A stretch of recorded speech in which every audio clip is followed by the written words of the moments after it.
The live TV, सच सबसे आगे। नमस्कार, मैं हर्षिता सिंह और आप देख रहे हैं द लाइव टीवी। बीजेपी के नेता और बीजेपी आईटी सेल फर्जी खबरों को फैलाने में मास्टर माना जाता है।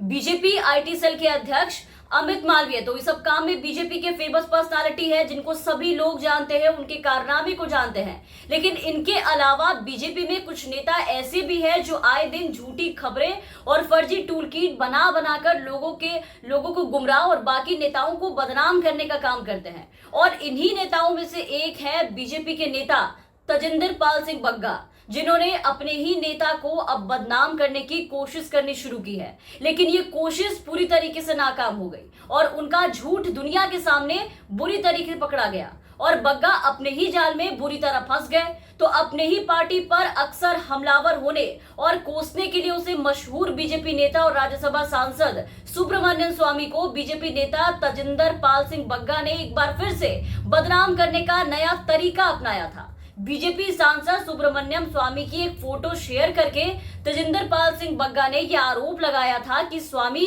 विपक्ष के साथ उन्होंने अपना हाथ मिला लिया है। ये फोटो देखिए, बीजेपी युवा मोर्चा के नेशनल सेक्रेटरी तजिंदर पाल सिंह बग्गा ने ट्विटर पर इस फोटो को शेयर किया था और ये वो फोटो है जिसमें कांग्रेस नेता राहुल गांधी, गुलाम नबी आजाद के साथ साथ विपक्ष के कई नेताओं के साथ बीजेपी सांसद सुब्रमण्यम स्वामी दिख रहे थे। बग्गा ने ये फोटो शेयर करके एक तरह से स्वामी पर कटाक्ष किया था और फोटो में लाल रंग के घेरे में जो आपको ये दिखाई दे रहा होगा, इस घेरे में घेर कर एक आदमी की ओर इशारा करते हुए बग्गा ने कहा था कि ये स्वामी है और उसने आधिकारिक तौर पर विपक्ष के साथ हाथ मिला लिया है। तजिंदर सिंह पाल का बग्गा का जो ट्वीट है वो आप देख पा रहे होंगे और खूब आरोप लगाए। लेकिन अब इस फोटो की जांच की गई तो ये फोटो फेक निकली है। टाइम्स ऑफ इंडिया की रिपोर्ट हम आपको दिखा रहे हैं, आप देखिए इस रिपोर्ट में ये खुलासा हुआ है कि ये फोटो 2018 की है, जब कई बड़े विपक्ष के नेता 2019 लोकसभा चुनाव की रणनीति बनाने के लिए मिले थे। ये तस्वीर दिसंबर 2018 में गेटे में इसके द्वारा ली गई है।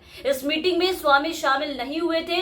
इस फोटो को खुद राहुल गांधी ने भी सोशल मीडिया पर शेयर किया था। इन फोटोज में कहीं भी स्वामी नजर नहीं आ रहे थे। जांच में जब ये बात सामने आ गई है, टाइम्स ऑफ इंडिया की रिपोर्ट में जब ये खुलासा हो गया है कि ये फोटो फेक है, उसके बाद भी आप देखिए कि ये फोटो बग्गा के ट्विटर पर साफ दिखाई पड़ रही है, अब भी मौजूद है। उधर बग्गा का झूठ दुनिया के सामने एक्सपोज होने के बाद अब बीजेपी सांसद सुब्रमण्यम स्वामी ने इस पे कड़ा रुख अख्तियार कर लिया और सख्त होते हुए बग्गा पर कार्रवाई की मांग की है। स्वामी ने ट्वीट करके कहा है कि क्या ये धोखाधड़ी भाजपा युवा मोर्चा के किसी सदस्य ने की थी? क्या इसके अध्यक्ष अब सदस्य के खिलाफ कोई कार्रवाई करेंगे? तो खुलेआम झूठ बीजेपी नेता तजिंदर पाल सिंह बग्गा का पकड़ा गया है, जिसपे स्वामी ने सीधा बग्गा और बीजेपी को दुनिया के सामने घसीट लिया। तो सुब्रमण्यम स्वामी अक्सर आप देखते हैं कि बीजेपी की नीतियों को लेकर के अपनी ही सरकार पर हमलावर रुख अपनाए रहते हैं, चाहे वो आर्थिक नीति की बात हो या विदेश नीति की बात हो।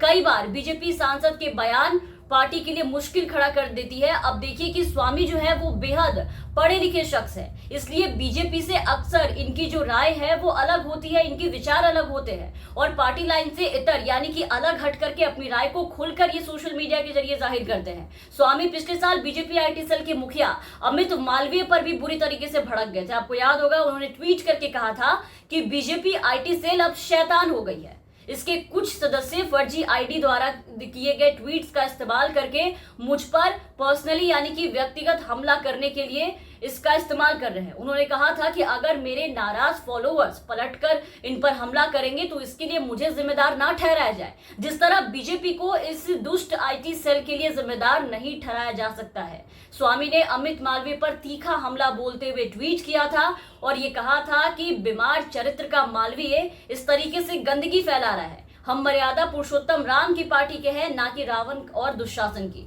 स्वामी ने एक बार फिर कहा था कि मोदी को भी घेरा था और ये कहा था कि मोदी को अर्थव्यवस्था की कोई समझ नहीं है। इकोनॉमी की समझ पे उन्होंने पूर्व प्रधानमंत्री मनमोहन सिंह की खुलकर तारीफ की थी और उन्होंने इशारों ही इशारों में उस वक्त निर्मला सीतारमण पर तंज कसा था और ये कहा था कि सिर्फ जवाहरलाल नेहरू विश्वविद्यालय यानी कि जेएनयू से पढ़ने से ही अर्थव्यवस्था जैसे विषय की जो समझ है वो नहीं आ जाती है। Dr. Swami, you are an economist and your favorite government of Dr. Narendra Modi in terms of economics is getting a bad name. Yes. Do you think the leadership is bad, diagnosis is bad, prognosis is bad, or there is no prognosis or diagnosis either. No, it's they are innocent because they don't know economics. Otherwise, he would never have said. Same as you, including Prime Minister in this. Yes, because He doesn't know economics. Of course not. He doesn't know any economics. Economics means knowing macroeconomics, not chartered accountant type. But he's not a chartered accountant. He's not even a chartered accountant. इसके अलावा स्वामी कई बार BJP के IT cell प्रमुख अमित मालवीय को expose कर चुके हैं पूरी दुनिया के सामने कि वो किस तरीके से झूठी खबरें फैलाते हैं, लोगों को बदनाम करते हैं। यहां तक कि उन्होंने बीजेपी को उन्हें हटाने को लेकर के अल्टीमेटम भी दिया था।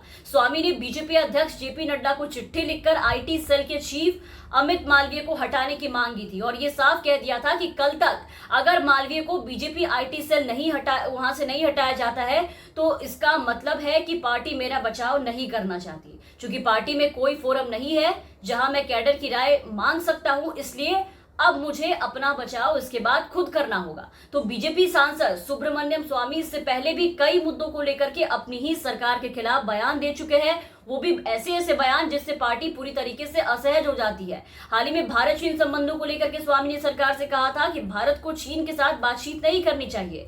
इसके अलावा जब जीडीपी माइनस में पहुंच गई थी तब आपने देखा था कि जीडीपी को लेकर के भी सुब्रमण्यम स्वामी ने अपनी सरकार पर तंज कसा था और चीन को लेकर के अब तक स्वामी मोदी सरकार पर हमलावर हैं। अभी लगातार वो ट्वीट पे ट्वीट करते जाते हैं और यही वजह है कि बीजेपी में स्वामी को नापसंद किया जाता है। तो अपनी सरकार की आलोचना करने वाले या यूं कह ले कि अपनी ही सरकार के खिलाफ बिल्कुल मुखर होकर के, निर्भीक होकर के सच बोलने वाले भाजपा की सीनियर लीडर को बीजेपी में इस तरह से उनके नेताओं ने अब टारगेट करना शुरू किया है, उन्हें बदनाम करने की कोशिश करनी शुरू कर दी है। इस तरीके से उनके खिलाफ झूठी खबरें फैलाकर, लेकिन बार बार इस काम में बीजेपी के नेता, आईटी सेल सबके सब आप देखिए कि फेल साबित होते जा रहे हैं। बीजेपी के जितने भी नेता हैं इस तरीके से खबरें फैला रहे हैं, वो एक एक करके एक्सपोज होते जा रहे हैं। तो इसको लेकर के अब सुब्रमण्यम स्वामी ने बीजेपी से कार्रवाई की मांग की है। तो अब देखना होगा कितना बड़ा खुलासा होने के बाद, तजिंदर पाल सिंह बग्गा का इतना बड़ा झूठ सामने आने के बाद बीजेपी क्या एक्शन लेती है या फिर इन पर कोई कार्रवाई नहीं की जाएगी, ये देखने वाली बात होगी। तमाम अपडेट्स और तमाम खबरों के लिए आप बने रहे द लाइव टीवी के साथ। चैनल पर नए हैं तो चैनल को सब्सक्राइब कर लीजिए, साथ ही बेल आइकन दबा दें ताकि हम आपको हर खबरों से अपडेट रख सके। धन्यवाद। द लाइव टीवी, सच सबसे आगे।